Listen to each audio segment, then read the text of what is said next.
నమస్కారం TCN news కి స్వాగతం. ముందుగా ముఖ్యాంశాలు. అల్పపీడనం కారణంగా భీమవరంలో జరగాల్సిన ప్రజా సమస్యల పరిష్కార వేదిక రద్దు ప్రకటించిన పశ్చిమ గోదావరి జిల్లా కలెక్టర్ నాగరాణి.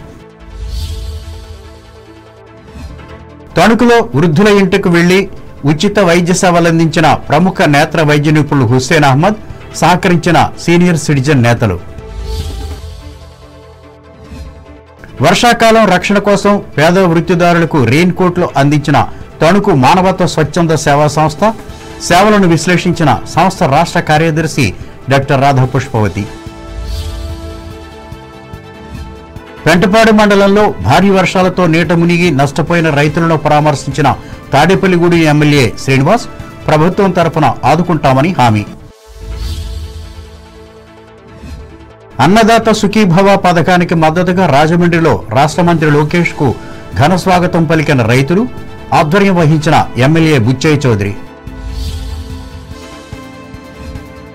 రైతుల సమస్యల పరిష్కారం కోసమే వ్యవసాయ మార్కెట్ కమిటీల ఏర్పాటు అంబాజీపేటలో స్పష్టం చేసిన పి గన్నవరం ఎమ్మెల్యే సత్యనారాయణ. మలికిపురం మండలంలో మెరుపు దాడులతో గంజాయి విక్రయిస్తున్న 6గురిని అదుపులోకి తీసుకున్న పోలీసులు, వెల్లడించిన రాజోలు సీఐ నరేష్ కుమార్. ఆదివాసీల సంక్షేమం కోసమే పలు పథకాలను తీసుకువచ్చిన కేంద్ర ప్రభుత్వం, ఏలూరులో పేర్కొన్న రాష్ట్ర గృహ నిర్మాణ శాఖ జిల్లాధికారి సత్యనారాయణ. అల్పపీడనం కారణంగా వాతావరణ శాఖ రానున్న 3 రోజుల అధిక వర్షాలు కురుస్తాయన్న హెచ్చరికల నేపథ్యంలో సోమవారం నిర్వహించవలసిన ప్రజా సమస్యల పరిష్కార వేదికను రద్దు చేసినట్లు జిల్లా కలెక్టర్ చదలవాడ నాగరాణి భీమవరంలో ఆదివారం మీడియాకి తెలిపారు.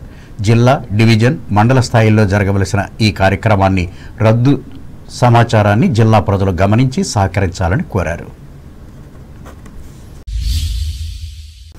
Tanuku senior citizen welfare association, Nisa ఫౌండేషన్ల సంయుక్త ఆధ్వర్యంలో ఆదివారం వృద్ధులకు ఉచిత వైద్య సేవలు అందించారు. ఈ మేరకు ప్రముఖ నేత్ర వైద్య నిపుణులు హుస్సేన్ అహ్మద్ సంచార శకటం ద్వారా ఆరోగ్య సమస్యలతో బాధపడుతూ ఇంటికి పరిమితమైన 6గురి వద్దకు వెళ్లి పరీక్షించి సూచనలు, సలహాలు ఇచ్చారు. సంఘం సభ్యులు ఎడ్లపల్లి శివప్రసాద్ ఆర్థిక సహకారంతో అవసరమైన మందులను కూడా ఉచితంగా అందజేశారు. ఈ అరుదైన ఆదర్శ సేవా కార్యక్రమానికి అసోసియేషన్ అధ్యక్షులు అల్లూరి కరుణాకర్ చౌదరి, నర్సింగ్ సిబ్బంది సహకరించారు.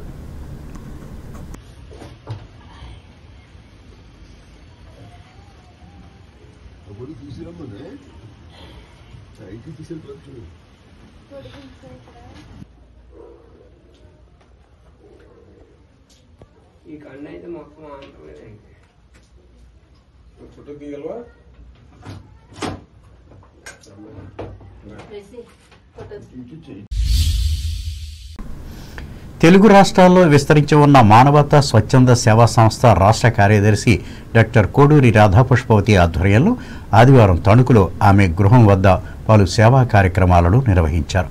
ఈ మేరకు ఆమె మనవడు శ్రీకాకుళపు విఘ్నేష్ కార్తికేయ జన్మదిన సందర్భంగా 8,000 రూపాయలు విలువ చేసే రెయిన్ కోట్లను వివిధ వృత్తులు చేసుకునే 15 మంది పేదవారికి అందజేసి ఆదర్శంగా నిలిచారు. ఈ సందర్భంగా రాధా పుష్పవతి మాట్లాడుతూ, ఒకరి పుట్టినరోజు ఇతరులకు సంతోషం కలగాలనే ఉద్దేశంతో ఇటువంటి సేవా కార్యక్రమాలను మానవత్వ సంస్థ నిర్వహిస్తున్నట్లు చెప్పారు.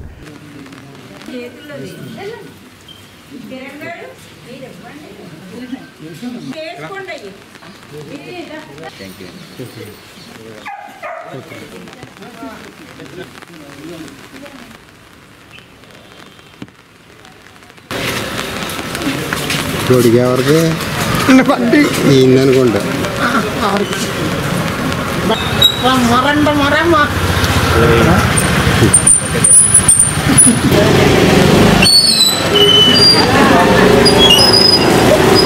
తణుకులో వివిధ వృత్తులు చేస్తున్న వారికి వీళ్ళు ఈ రైన్ కోట్స్ని ఉపయోగించుకుని తమ వృత్తుల్ని కొనసాగించాలని నేను ఆశిస్తున్నాను. తణుకు మానవతా స్వచ్ఛంద సేవా సంస్థ అనేక రకాలైన సేవా కార్యక్రమాలు చేస్తుంది.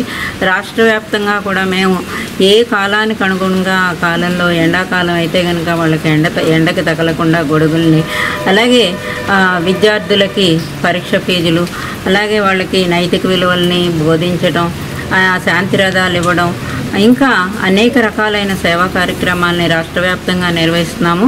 ఈ రోజున పొదిలిలో ఒక 50 లక్షల రూపాయల వాల్యూ అయిన ఒక భవనాన్ని మా సంస్థ వ్యవస్థాపకులు రామచంద్రారెడ్డి గారు ఓపెన్ చేయడం అనేది జరిగింది. ఆ 50 లక్షల రూపాయలు అంతా కూడా అతలు ఇచ్చిన విరాళాలతోటి అవన్నీ కూడా చేయటం అనేది జరుగుతుంది. రాష్ట్ర వ్యాప్తంగా చేస్తున్న సేవా కార్యక్రమాలను చూసి అందరూ కూడా ఇస్తున్నారు. ఇంకా మరిన్ని మా మానవతా సంస్థ చేస్తుందని ఆశిస్తున్నాను. కడించర్ల రాజరాజేశ్వరరావు అధ్యక్షతన జరిగిన ఈ కార్యక్రమంలో విశిష్ట దాత సంస్థ జిల్లా అభివృద్ధి కమిటీ అధ్యక్షురాలు చిట్టూరి సుజాత, కిరణ్ ఫౌండేషన్ అధినేత బొల్లా సతీష్ కుమార్, సంస్థ మాజీ అధ్యక్షులు కటారి శారదాదేవి, ఆలపాటి సుబ్బారావు, ప్రస్తుత కార్యదర్శి కటారి కాశీ విశ్వనాథరాజులు పాల్గొన్నారు.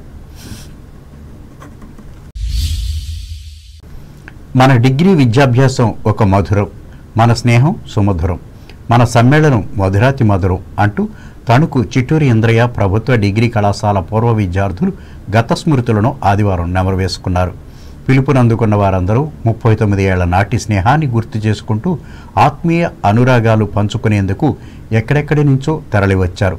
1983-86 విద్యా సంవత్సరంలో ఇంద్రయ్య డిగ్రీ కళాశాలలో బీకాం విద్యను అభ్యసించిన పూర్వ విద్యార్థులు చిట్టూరి హెరిటేజ్లో సమావేశమయ్యారు. ఉదయం నుంచి సాయంత్రం వరకు ఆనాటి స్నేహాన్ని గుర్తు చేసుకుంటూ నేటి కష్టసుఖాలను పంచుకున్నారు.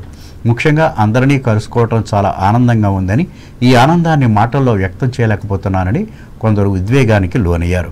పేద ధనిక అనే తారతమ్యం లేకుండా అందరూ ఒకే వేదికపై కలుసుకోవటం ఒక తీయని అనుభూతిగా మిగులుతుందని పేర్కొంటూ గడిపారు. ఈ సందర్భంగా ఆనాటి గురువులు అబ్బిన భాస్కర్రావు, అరవ భాస్కర్రావులను సన్మానించి గురుభక్తిని చాటుకున్నారు. అనంతరం పూర్వ విద్యార్థులు ఇందుకూరి కృష్ణరాజు, బొలిశెట్టి రామనాథులు మాట్లాడుతూ ప్రభుత్వ డిగ్రీ కళాశాలలో చదివి వేరువేరు వృత్తుల్లో స్థిరపడ్డామన్నారు. ఇదే స్ఫూర్తితో తామంతా ఏ రంగంలో పనిచేసినా సమాజ అభివృద్ధికి కృషి చేస్తున్నట్లు వారు తెలిపారు.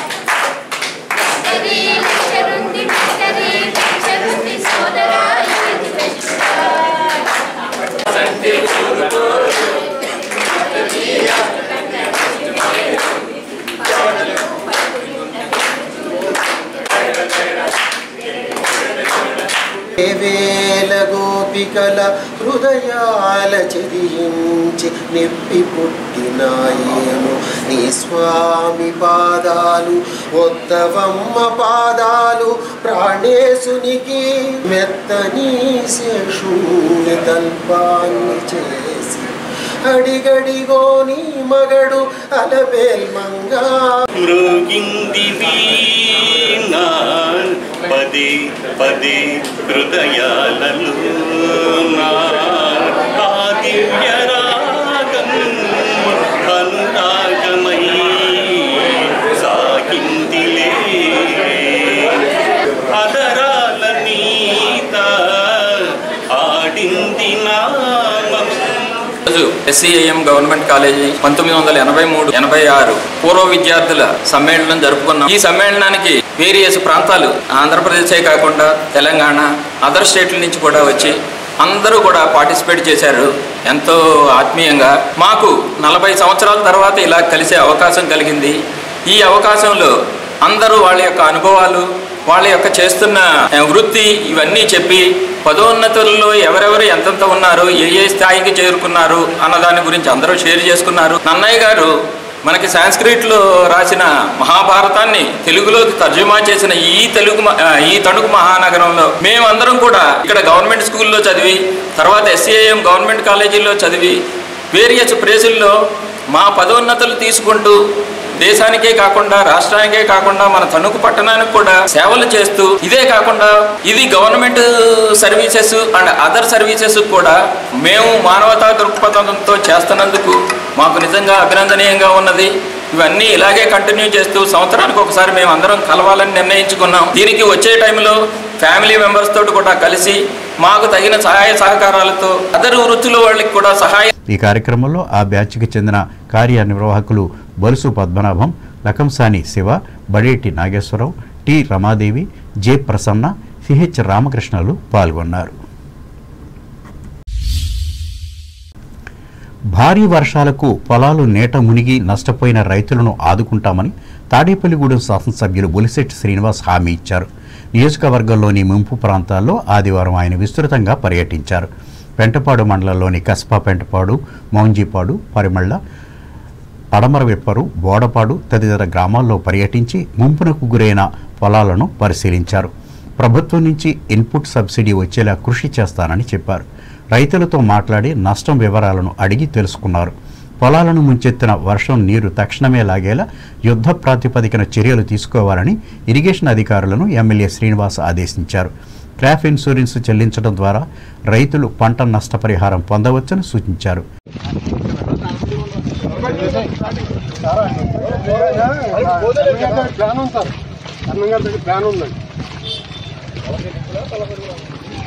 బాబు సార్ కలెక్టర్ గారు కూడా పెట్టు బాగా లోన్ జరగండి. మంత్రి గారు వెబ్సైట్ లో కూడా పెట్టండి. ముఖ్యమంత్రి గారు వెబ్సైట్ లో కూడా పెట్టండి.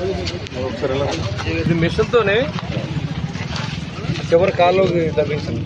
రేపు కాదు రెవెన్యూలు ఉంటారు అందరూ ఉండి ఆ డ్రైన్ కాల్లో కలపాలి. ముందు విప్పర్రు, పరిమెళ్ళ, కే పెంటపాడు, మౌంజిపాడు, అంతేకాకుండా ఇది మన ఒల్లూరుపల్లి నుంచి దరిసిపల్లిలో కొంత భాగం, బోడపాడులో కొంత భాగం అంతా ములుగుతా రావడం. ఇవాళ రైతులకి అగమ్యగోచరమైన పరిస్థితి. ఇవాళ దాదాపు 15,000 నుంచి 20,000 రూపాయలు పెట్టుబడి పెట్టున్నారు. అవన్నీ కూడా నెల రోజులు దాటినవి. మరి అవన్నీ కూడా మొత్తం కుళ్ళిపోతూ ఉన్నాయి. మరి ఇలాంటి పరిస్థితుల్లో ప్రభుత్వం పూర్తిగా ఆదుకోవడానికి నా వంతు నేను ప్రయత్నం చేస్తాను. ఇన్పుట్ సబ్సిడీ వచ్చేలాగా ప్రభుత్వం మీకు ఫెసిలిటీ ఇచ్చింది. మీరు ఎకరానికి వచ్చేటట్టు 30,000 నుంచి 40,000 పెట్టుబడి పెడుతూ ఉన్నారు. మరి ఆ పెట్టుబడి పెట్టినప్పుడు దాంతోపాటుగా 250 రూపాయలు ఇన్సూరెన్స్ కట్టుకుంటే మీకు ఎవరో ఏం చేయట్లేదు. ఆ ఇన్సూరెన్స్ కంపెనీ నుంచి మీకు డబ్బులు వస్తాయి. ఈ ఫెసిలిటీ మన ప్రభుత్వం కల్పించింది. గౌరవ ముఖ్యమంత్రి చంద్రబాబు నాయుడు గారు, మరి కేంద్ర ప్రభుత్వం కూడా దీనికి సహకరించింది. కాబట్టి మన అందరూ కూడా దీని అంటే ఇన్సూరెన్స్ కట్టాలి. ఇక్కడ ఉన్నట్టు అధికారులు కూడా మీకు పూర్తిగా సహకరిస్తారు. మీకు ఏమైనా ఇబ్బంది ఉంటే నాతో చెప్పండి. ఇవాళ మౌంజీపాడు దగ్గర తాడేపూడిలో వచ్చేటువంటి మురుగందరూ కూడా మౌంజీపాడు నుంచి ఇటు వెప్పర్ గ్రామానికి వదులుతున్నారు. దాన్ని కూడా సర్వే చేయించాం. మరి దాన్ని తవ్వడానికి అందరు రైతులు కలిసి రావాలి. కొంతమంది నా చేతిలో మిషన్ పెట్టొద్దని, కొంతమంది నాదేనని ఇలా దబాయితో ఉన్నారు. అధికారులు కూడా మనుషులే కాబట్టి ఈ పోలీస్ యంత్రాంగం ఉపయోగపడుతుంది. ఎంఆర్ఓ గారు ఉంటారు, ఎండిఓ ఉంటాడు, ఇరిగేషన్ వాళ్ళు ఉంటారు, అందరూ ఉంటారు. దాని తోడుగా పత్తి గ్రామం నుంచి 4 రైతులు సాయం చేస్తే మన టైంలో మొత్తానికి ఆ దరిద్రాన్ని వదిలించి అది ఉప్పాపడి తనేలోకి వెళ్ళేలాగా మురుగుని. అదేవిధంగా ఇక్కడ ఏదైతే ఉంది ఇది గోపవరం దాటిన తర్వాత కింద మన సిమెంట్ కట్టలు ఏదో వేశారు. దాన్ని ఎమ్మెల్యే ధర్మరాజు గారితో జిల్లా కలెక్టర్తో కూడా మాట్లాడి దాన్ని కూడా శాశ్వత పరిష్కారానికి ఆలోచన. ఏది వాళ్ళు వచ్చాం కళ్ళనీళ్ళు తుడుపుగా ఏదో 4 మాటలు చెప్పి వెళ్ళిపోవడానికి రాలేదు. ఖచ్చితంగా పరిష్కారం ఆలోచించడానికి వచ్చాను నేను. ఖచ్చితంగా పరిష్కారం. చంద్రబాబు నాయుడు గారి అనుభవం, పవన్ కళ్యాణ్ గారు పంచాయతీరాజ్ శాఖ మంత్రిగా ఉండటం, నరేంద్ర మోడీ గారు మనకు ఎక్కువ సహాయం చేస్తూ ఉన్నారు. ఇవాళ కేంద్ర ప్రభుత్వ నిధులు తప్ప ఎక్కడ కూడా ఈయన వెంట మండల వ్యవసాయ అధికారి చీర్ల రవికుమార్, తహసీల్దార్ టి రాజరాజేశ్వరి, కూటమి నాయకులు ఉన్నారు. ఇప్పుడు వాణిజ్య ప్రకటనలు.